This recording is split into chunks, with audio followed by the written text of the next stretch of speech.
കർത്താവിൻ്റെ ധന്യ തിരുനാമത്തിന് സ്തോത്രം ചെയ്യുന്നു.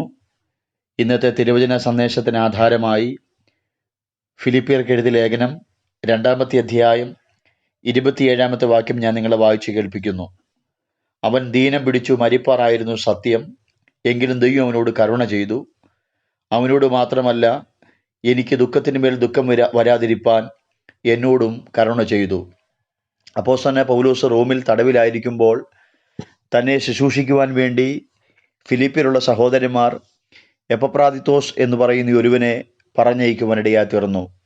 തന്നോടൊപ്പം സമയങ്ങൾ ചെലവഴിച്ച, തന്നെ ശുശ്രൂഷിച്ച എപ്പഫ്രാദിത്തോസിനെ തിരികെ യാത്രയയക്കുവാൻ അപ്പോസ്തലനായ പൗലോസ് തയ്യാറാകുകയാണ്. തൻ്റെ യാത്രയയപ്പോട് ബന്ധപ്പെട്ടുള്ള കാര്യങ്ങളാണ് 25 മുതൽ 30 വരെയുള്ള വാക്യങ്ങൾക്കകത്ത് രേഖപ്പെടുത്തിയിരിക്കുന്നത്. ഈ ഭാഗം നാം പഠിക്കുമ്പോൾ, ധ്യാനിക്കുമ്പോൾ എപ്പഫ്രാദിത്തോസിൻ്റെ പ്രത്യേകതകളും തൻ്റെ മേൽ വെളിപ്പെട്ട ദൈവത്തിൻ്റെ കരുണയുമാണ് അപ്പോസ്തലനായ പൗലോസ് അവിടെ രേഖപ്പെടുത്തിയിരിക്കുന്നത്. തൻ്റെ പ്രത്യേകതകളായിട്ട് 25-30 വാക്യങ്ങൾക്കകത്ത് 6 കാര്യങ്ങൾ അപ്പോസ്തലനായ പൗലോസ് പറയുന്നുണ്ട്.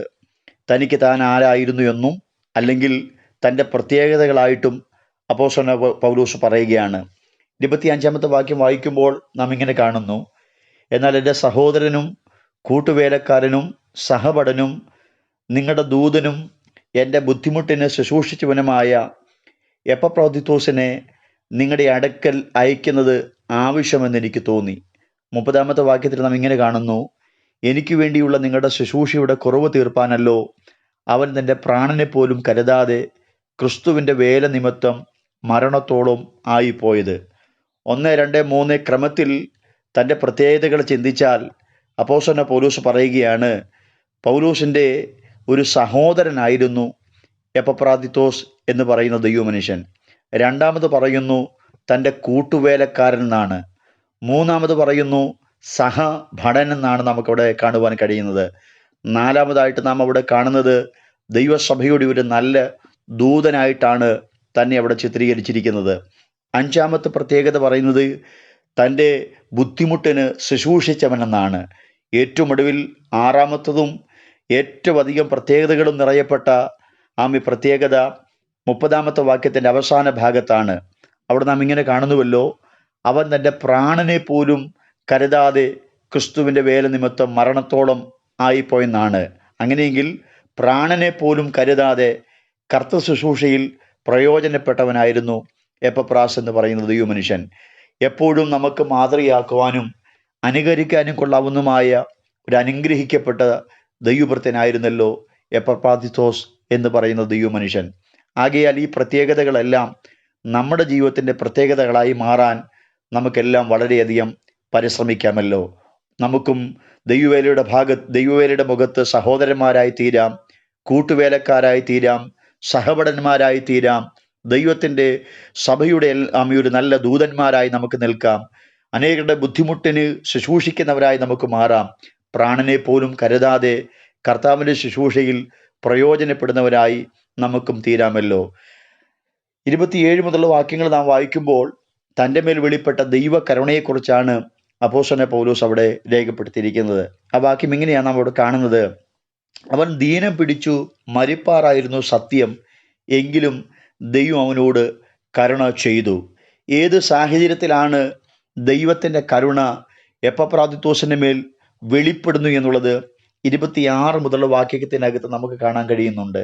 അവൻ നിങ്ങളെ എല്ലാവരെയും കാണുവാൻ വാഞ്ചിച്ചും താൻ ദീനമായിരിക്കുന്നു എന്ന് നിങ്ങൾ കേട്ടതുകൊണ്ട് വ്യസനിച്ചും ഇരിക്കുന്നു. 2 പ്രധാനപ്പെട്ട കാര്യങ്ങൾ അപ്പോസ്തലനായ പൗലോസ് തന്നോടുള്ള ബന്ധത്തിൽ പറയുകയാണ്. അവൻ നിങ്ങളെയെല്ലാം കാണുവാൻ വാഞ്ചിച്ചും താൻ ദീനമായിരിക്കുന്നു എന്ന് നിങ്ങൾ കേട്ടതുകൊണ്ട് വ്യസനിച്ചുമിരിക്കുന്നു. സ്തോത്രം. 1, താൻ നിങ്ങളെ കാണാൻ വാഞ്ചിച്ചിരിക്കുകയാണ്. 2ാമത് അവൻ വ്യസനിച്ചിരിക്കുകയാണ്. എന്താ ഇതിൻ്റെ കാരണമെന്ന് ചോദിച്ചാൽ, തന്നെ ശുശ്രൂഷിക്കുന്ന സമയങ്ങളിൽ തനിക്കൊരു ദീനം പിടിപെടാനിടയായി തീർന്നു. ഒരു രോഗത്തിൻ്റെ അവസ്ഥയിലേക്ക് എപ്പഫ്രാദിത്തോസ് കടന്നുപോയി. ഈ രോഗമെന്തെന്നോ ദീനമെന്തെന്നോ കൃത്യമായിട്ട് അവിടെ രേഖപ്പെടുത്തുന്നില്ല. എന്നാൽ അപ്പോസ്തലനായ പൗലോസിനെ ശുശ്രൂഷിക്കുന്ന സമയത്തിൽ തനിക്കൊരു ദീനം പിടിപെട്ടു. ഈ ദീനം പിടിപെട്ട് ദീനം ഒരു മരണത്തിൻ്റെ അനുഭവത്തിലേക്ക് എത്തപ്പെടാനിടയായി തീർന്നു. അതുകൊണ്ടാണ് 30-ാമത്തെ വാക്യത്തിൻ്റെ അവസാന ഭാഗം പറയുന്നത്, ക്രിസ്തുവിൻ്റെ വേല നിമിത്തം മരണത്തോളം ആയി പോയതെന്ന്. അങ്ങനെയെങ്കിൽ തൻ്റെ മേൽ വെളിപ്പെട്ട ദീനം ഒരു മരണകരമായ അവസ്ഥയിലേക്ക് മാറ്റപ്പെടുകയാണ് ഉണ്ടായത്. ഈ ദീനം മൂർച്ഛിച്ചപ്പോഴും മരണത്തെ മുഖാമുഖം കാണുന്നൊരു സമയം തൻ്റെ ജീവിതത്തിൽ വെളിപ്പെട്ടപ്പോൾ ഫിലിപ്പിയിലുള്ള തൻ്റെ ഉറ്റവരെയും ഉടയവരെയും കൂട്ടു സഹോദരന്മാരെയൊക്കെ കാണാൻ എപ്പഫ്രാത്തോസ് ആഗ്രഹിക്കുകയാണ്, വാഞ്ചിക്കുകയാണ്. സ്തോത്രം, ഹല്ലേലൂയ. മാത്രമല്ല, എൻ്റെ ചിന്തയിൽ വെളിപ്പെട്ടൊരു കാര്യം ഞാൻ നിങ്ങളോട് പറയട്ടെ. ഈ ദീനം മരണത്തിലേക്ക് നയിക്കപ്പെടുമോ, ഇനി മരിച്ചാണോ താൻ ഇവിടെ നിന്ന് മടങ്ങുന്നത് എന്ന് വലിയ ആശങ്ക വരെ ഒരുപക്ഷെ എപ്പഫ്രാത്തോസിൻ്റെ മേൽ വന്നെന്ന് വരാം. നിങ്ങൾ ശ്രദ്ധിക്കണമേ, ഈ ദീനം പിടിപെട്ട് ഒരു ഭയങ്കര മരണത്തിൻ്റെ അവസ്ഥയിലേക്ക് എത്തപ്പെടുമ്പോൾ ദൈവത്തിൻ്റെ കരുണ തൻ്റെ മേൽ വെളിപ്പെട്ട് വരികയാണ്. ദൈവത്തിൻ്റെ കരുണ തൻ്റെ മേൽ വെളിപ്പെട്ടപ്പോൾ ആ കരുണ നിമിത്തം മരണം മാറിപ്പോകാനിടയായി തീർന്നു. സ്തോത്രം. എന്നെ കേൾക്കുന്ന പ്രിയമുള്ളവരോട് ഞാൻ പറയട്ടെ, ഒരുപക്ഷെ നിങ്ങളുടെ മേൽ ഇന്ന് സംഭവിക്കുമെന്ന് തോന്നുന്ന ചിലത് ദൈവത്തിൻ്റെ കരുണ നിമിത്തം മാറിപ്പോകാൻ പോകുകയാണ്. സ്തോത്ര, ഹല്ലേലൂയ. എപ്പഫ്രാത്തോസിന്റെ മേൽ വെളിപ്പെട്ട കരുണ പോലെ നിങ്ങളുടെ മേലും ദൈവത്തിൻ്റെ കരുണ ഈ ദിവസങ്ങളിൽ വെളിപ്പെടും. നിങ്ങളിലും നിങ്ങളുടെ കുടുംബങ്ങളിലും നിങ്ങളുടെ തലമുറകളിലും നിങ്ങളായിരിക്കുന്ന സമസ്ത മേഖലകൾക്കകത്തും ദൈവത്തിൻ്റെ കരുണ വെളിപ്പെടാൻ പോകുകയാണ്. എപ്പഫ്രാത്തോസിന്റെ മേൽ വെളിപ്പെടേണ്ട മരണം ആ കരുണ നിമിത്തം മാറിപ്പോയെങ്കിൽ നിങ്ങളുടെ മേൽ വെളിപ്പെടേണ്ട പല ദുരനുഭവങ്ങളും, വ്യസനത്തിൻ്റെ അനുഭവങ്ങളും, ദുഃഖത്തിലേക്ക് നിങ്ങളെ നയിക്കുന്ന അനുഭവങ്ങളും ഈ കരുണ നിമിത്തം മാറിപ്പോകാൻ പോകുകയാണ്. സ്തോത്രം. നിശ്ചയമായും അത് നിങ്ങളുടെ ജീവിതത്തിൻ്റെ അകത്ത് വെളിപ്പെടുന്ന ദിവസങ്ങളായി ഈ ദിവസങ്ങൾ മാറാൻ പോകുകയാണ്. നാം അവിടെ ആ ഭാഗം വായിക്കുമ്പോൾ നാം ഇപ്രകാരമാണ് പിന്നീട് കാണാൻ കഴിയുന്നത്. സ്തോത്രം. അവനോട് മാത്രമല്ല, എനിക്കും ദുഃഖത്തിന് മേൽ ദുഃഖം വരാതിരിപ്പാൻ എന്നോടും കരുണ ചെയ്തു എന്നു അപ്പോസ്തലനായ പൗലോസ് പറയുകയാണ്. എപ്പഫ്രാത്തോസിന്റെ മേൽ മാത്രമല്ല ദൈവത്തിൻ്റെ കരുണ വെളിപ്പെട്ടത്, തൻ്റെ മേലും കരുണ വെളിപ്പെട്ടെന്ന് അപ്പോസ്തലനായ പൗലോസ് പറയുന്നു. എന്താണ് അതിൻ്റെ കാരണമെന്ന് ചോദിച്ചാൽ, ഈ ദീനം പിടിപെട്ട് എപ്പഫ്രാത്തോസ് ഒരു മരണത്തിലേക്ക് നയിക്കപ്പെട്ടിരുന്നെങ്കിൽ ദുഃഖത്തിൻ്റെ മേൽ ദുഃഖം അപ്പോസ്തലനായ പൗലോസിന് വരുമായിരുന്നു. കാരണം ഈ തടവ് സമയത്ത് തന്നെ ശുശ്രൂഷിച്ച ഒരു അനുഗ്രഹിക്കപ്പെട്ട ദൈവമനുഷ്യനായിരുന്നല്ലോ. അതുകൊണ്ട് അപ്പോസ്തലനായ പൗലോസ് പറയുകയാണ്, ആ ദുഃഖത്തിൻ്റെ മേൽ ദുഃഖം എനിക്ക് വരാതിരിക്കേണ്ടതിന് എന്നോടും കരുണ കാണിച്ചു.